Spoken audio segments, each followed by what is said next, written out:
Din, diglin, din, diglin, din, diglin, din. Llega el verano y te vas a la playa, mira qué bien.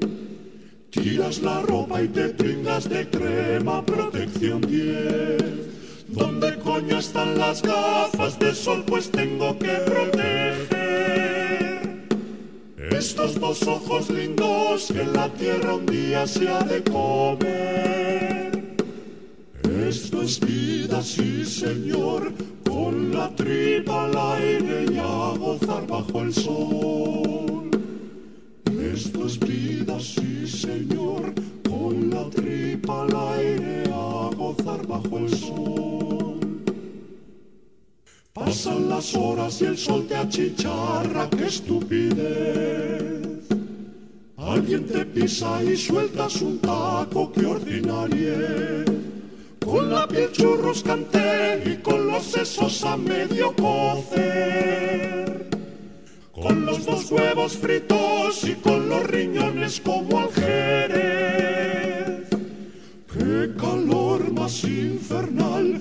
Jurarías que este sol te va a cocinar. ¡Qué calor más infernal! Un bañito fresco te podrá reanimar.